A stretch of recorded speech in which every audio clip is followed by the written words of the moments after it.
Ding dong, the witch is dead. Come see what the Titans did to beat Tom Brady in what could be his final game for New England. Plus, New York Times, come listen to these New York rhymes, a SoCal pitcher with a New York mind. G. Cole elects to don the pinstripes, all the details you need to know on his record-breaking deal.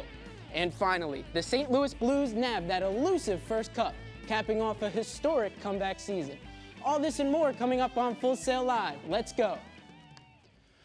Patriots-Titans, a tale of two seasons and a lesson in the value of momentum. For Tennessee, a lackluster 2-4 start, having scored single digits in half those games, turned into one of the best offenses in football in the second half of the season, on its way to a Derrick Henry rushing title and the 6th seed in the AFC. For New England, an 8-0 start for only the third time ever, but a .500 finish to the year has left them playing on Wild Card Weekend for the first time in a decade. Let's ship it up to Boston, or Foxborough that is, where the Patriots are starting their journey on trying to become only the second team ever to reach 4 straight Super Bowls.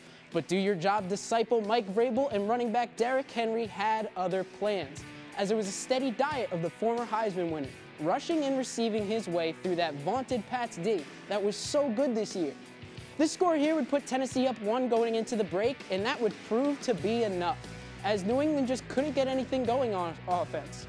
And while Tennessee was stout defensively, the best way to beat Tom Brady is to keep the ball out of his hands. And the Titans did just that, behind over 200 all-purpose yards from Henry.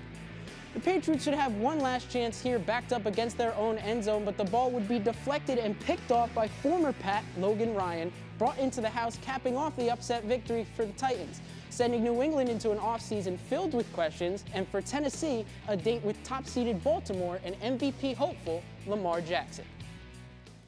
But what's left to make of the dark side after a surprising defeat like this?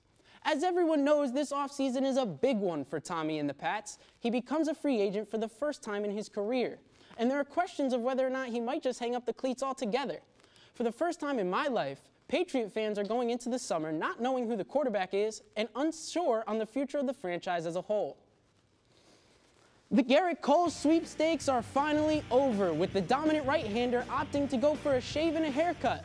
Though it certainly won't cost 2 bits living in New York now, money shouldn't be an issue for Cole, as the 3-time All-Star penned a record 9-year contract with the Pinstripes worth over $320 million.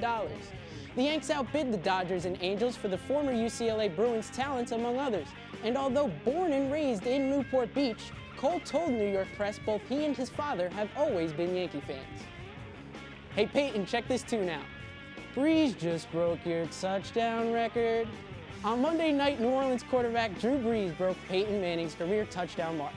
Facing Manning's former team, Brees tossed a 5-yard score to Josh Hill, giving the Saints captain 540 total for his career and sole possession of the historic record. Earlier in the game, Brees actually had to pass Tom Brady for second all-time on the list, and the record will likely become a 2-way back and forth between them for the remainder of their careers. Well, Steph Curry seemed to be the last man standing from the Warriors' 2019 Finals run, but that is no longer the case, as it was announced today that the 2-time MVP will be out at least 3 months due to a broken left hand requiring surgery. Curry suffered the injury versus Phoenix in what was only the 4th game of the season and will join All-Star teammate Klay Thompson on the sideline for most of 2020, leaving the Warriors in a current state that is much less than golden. After the break here on Full Sail Live, we've got Derrick Henry live from the Titans facility. How he feels heading into next week's divisional round matchup with Baltimore, and why Tennessee could be poised for a deep postseason run. Don't go anywhere, we'll be right back.